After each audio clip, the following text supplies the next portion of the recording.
Greetings, my fellow human beings. We are live. This is Live Free or Die, and I'm your host, Eli King. And this is Alternative News Media. Thank you for joining me. It is April 14th in the year of our Lord, 2012. And before we get to news and everything else, I have a special guest here, Bob.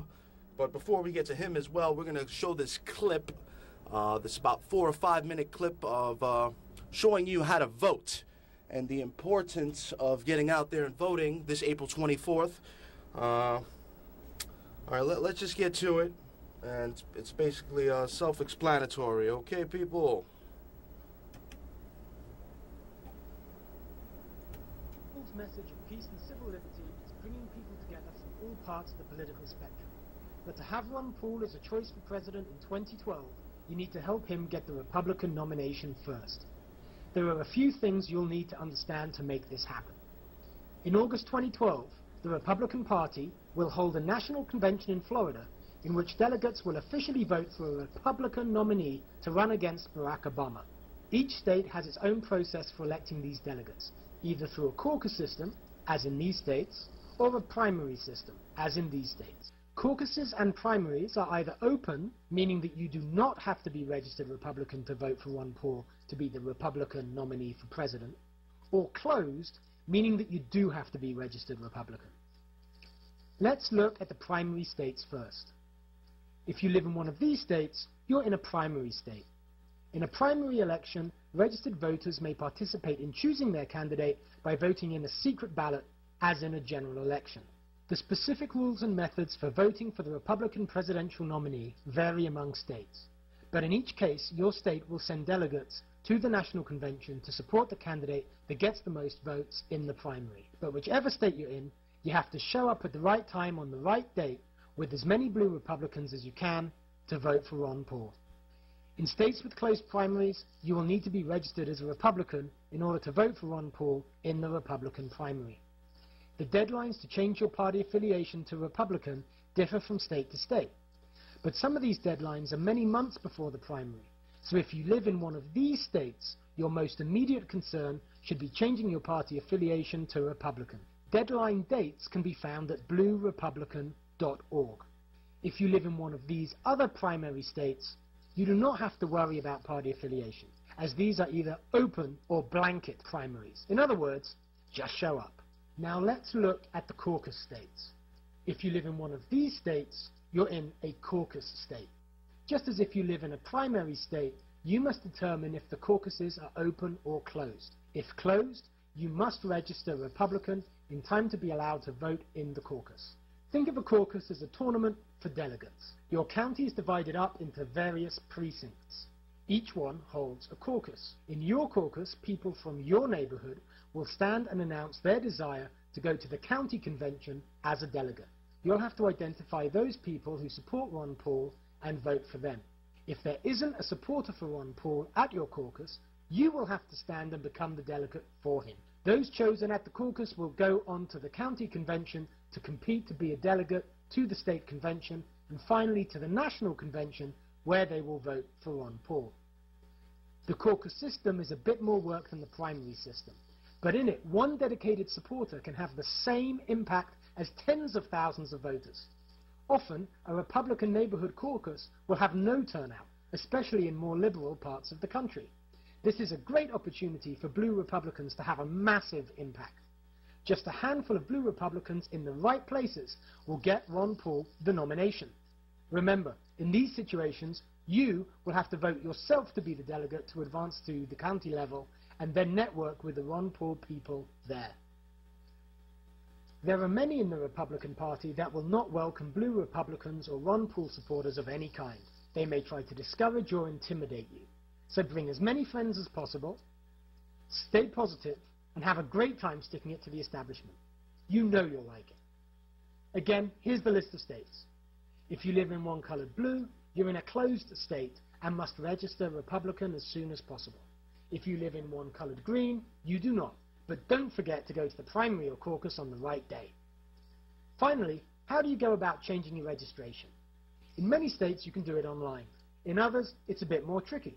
You can find detailed information about registering Republican in your state on the bluerepublican.org page. If we mobilize enough people, the Ron Paul Nation will be able to punch above its weight at the National Convention in Florida 2012. So please, for the sake of liberty and peace, tell others about Ron Paul and send them links to the Blue Republican page and this video.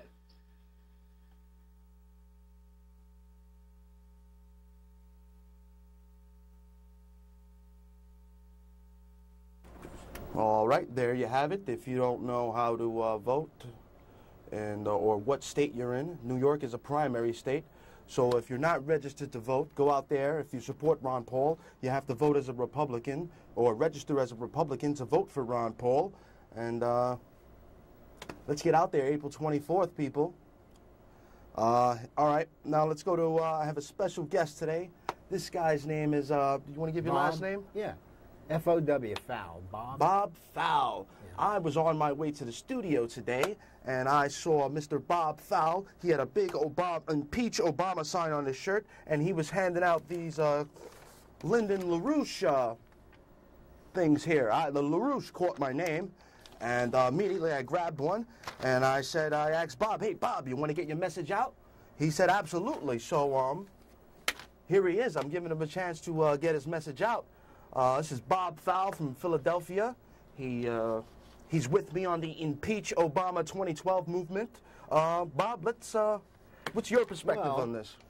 The point about, I don't like any of the candidates. I don't like any of the Republicans, including Ron Paul. Okay. Well, because his economics goes back to a guy in Austria named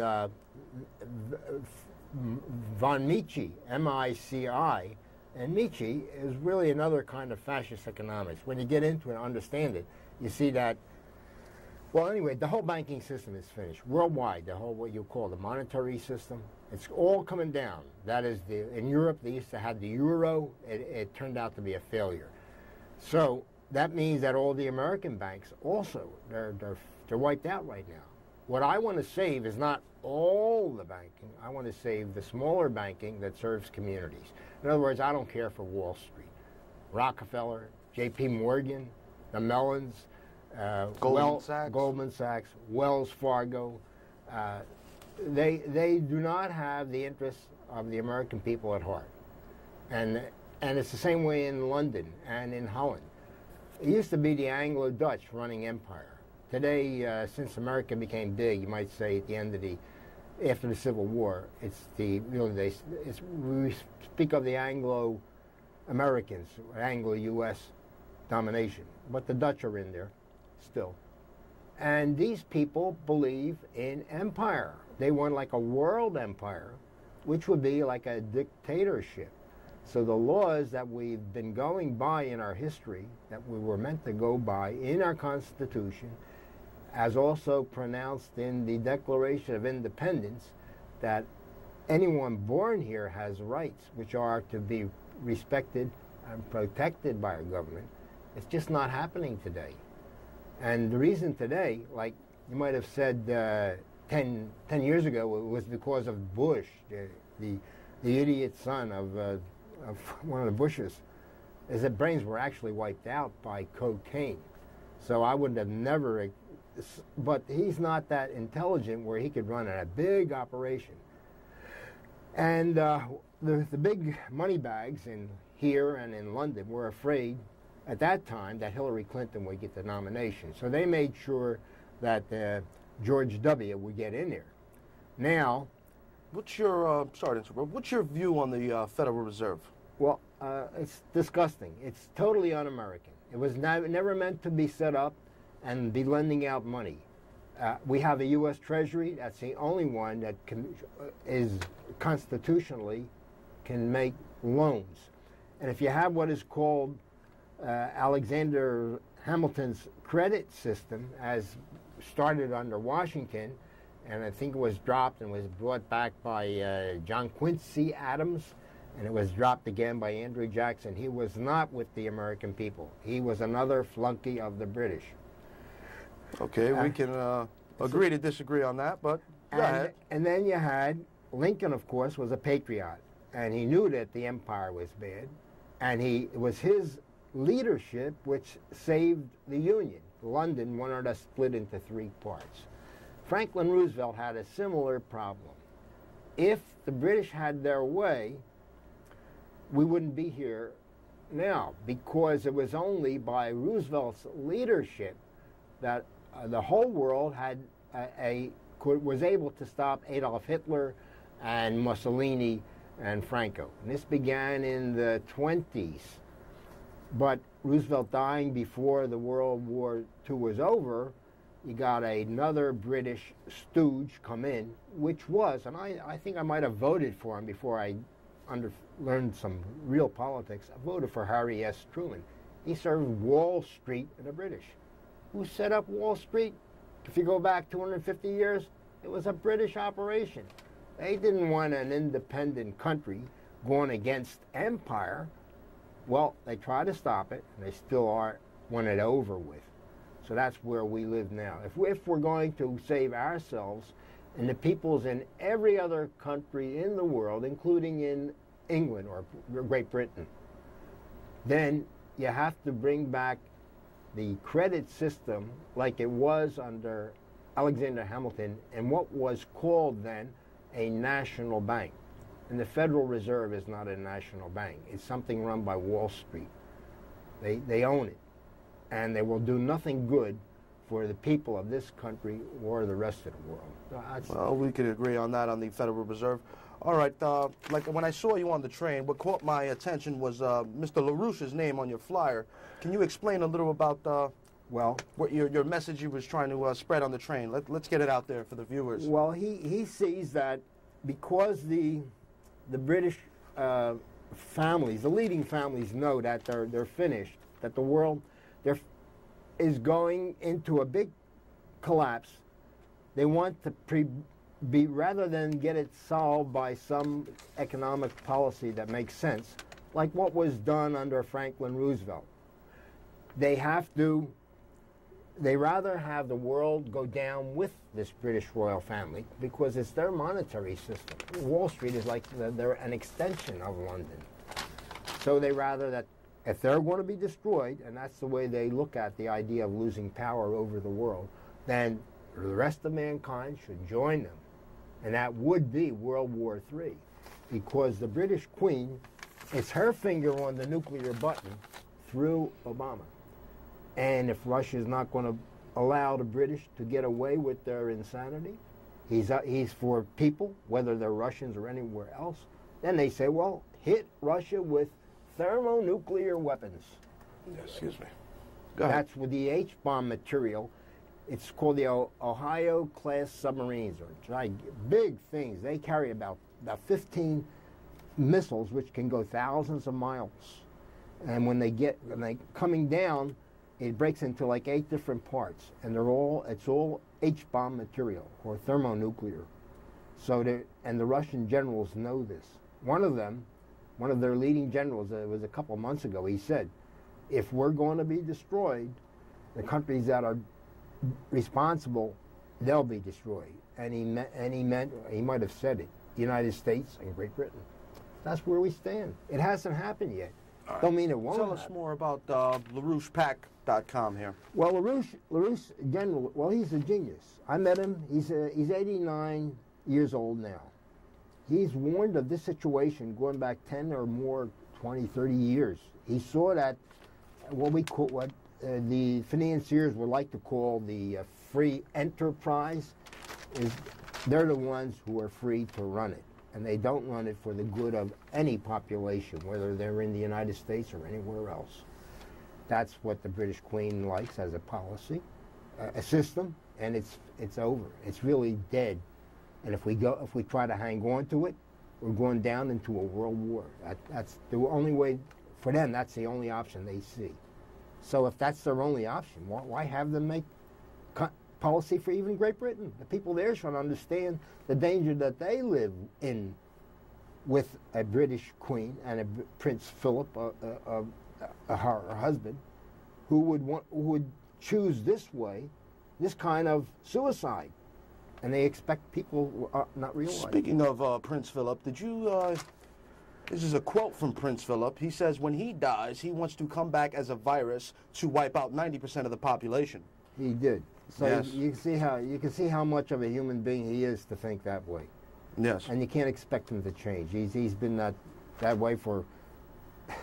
All right. That, So you can go to Larouchepac.com to get this great information that this very wise man that God, I think, put us together to cross paths so we can get this message out. And if you speak Spanish or any other language, you can go to the Larouchepub.com. It's international. Explain more about the international one. Well, the Larouchepub.com is where we have about 12 foreign languages. So if you go 3 steps, one, you go to Larouchepub.com. Then on the left side of the screen, it'll say, is one of the listings, international. You type in international, then what appears is, say, a dozen countries: France, Germany, Arabia, Russia, China. And you can put your marker, or they call it a mouse, on that, and you'll get that language. And we do have videos with a number of these languages, besides whatever news we have on there. So people around the world are learning this, and they realize that if they're going to save themselves and the peoples in the rest of the world and not let a catastrophe happen, there is a way of bringing that about. It can't be brought about if Obama stays in the White House. If we try and wait for a next election, we won't be here, probably. We won't be here to have an election because a war would have started. Prince Philip and Queen Elizabeth are they're fanatic about this. Thank you, Bob. Bob Fowl from Philadelphia. Great man. Hit it right on the head. Like I said, very wise. Go to LaRouchePub.com. I have a lot of Spanish listeners if you want to get it in Espanol. All right, now we're running out of time, so let's get to some news. Bob is going to hang in here with me. My first news article, I like to get Bob's intake on it. This thing is called the CISPA. First we had the PIPA, the SOPA, the ACTA. Now we got the CISPA Act, which is basically a Chinese-style internet censorship that the Congress and everybody else are trying to put on us. You heard of CISPA, Bob? I don't. I haven't. Not yet. Yeah, they're trying to shut down our internet, Chinese-style. You know how they do it in China. They don't like it. They just shut you down. Well, the thing about it is actually, the Chinese may not be the smartest leaders in the world, but they do not want to hurt their own or other people. They're different than they were under Mao Zedong. I mean, that guy was really. I have to disagree on you, Bob. They have a one-child policy. They throw their babies in buckets. I don't know if they still do that. Oh, yes, they do. I covered an article on that last week, Bob. This video went viral on the Chinese-style Twitter. This is very true, Bob. They are. This is the model they want to bring to the United States. Their Chinese style, under Rockefeller, under all the people you were naming before, J.P. Morgan, Goldman Sachs, Ted Turner, all of these people said, we want a one-child policy here in the U.S. Well, the thing is, fanaticism, I'm against. So is my man, Lyndon LaRouche. He is a human being. He's a genius.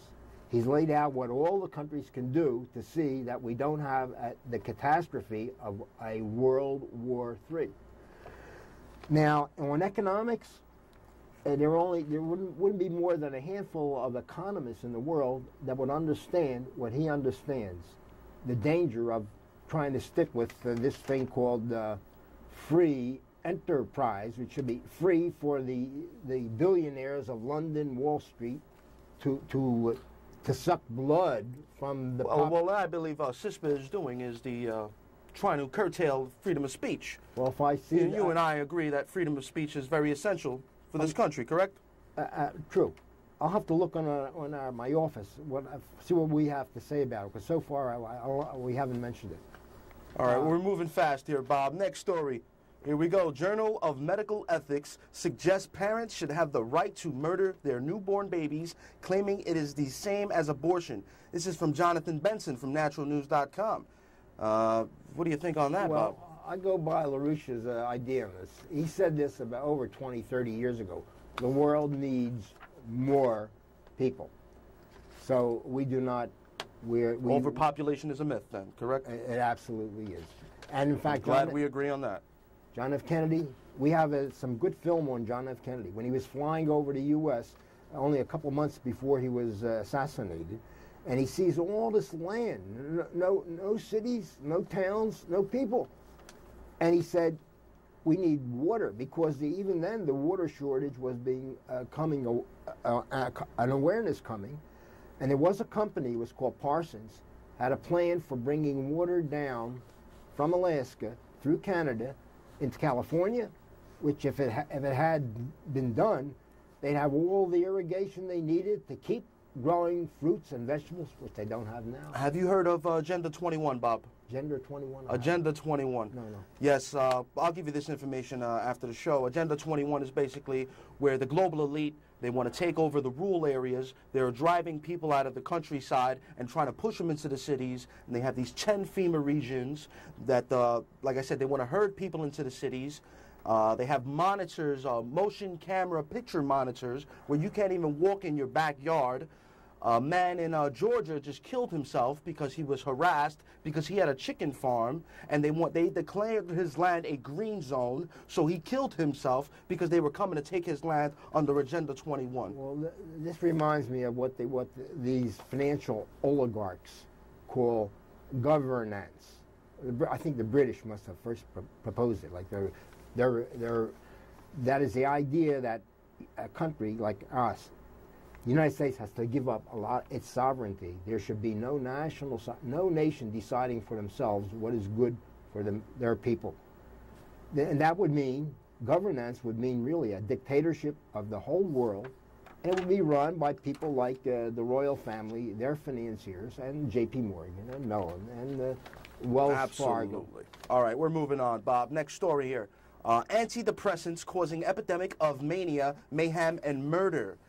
We also got this is from Paul Joseph Watson and Alex Jones, and we also got an article from the LA Times. A fog of drugs and war. More than 110,000 active duty troops last year took antidepressants, sedatives, and other prescription medications. Some see a link to crazy behavior. Have you noticed everybody on these Paxils, Xanax, going out there killing people? We had a case in New York where the guy whacked his mother in the head over the head after taking some Paxil or something. Tell me about that, Bob. Yeah, we've had that in our briefing.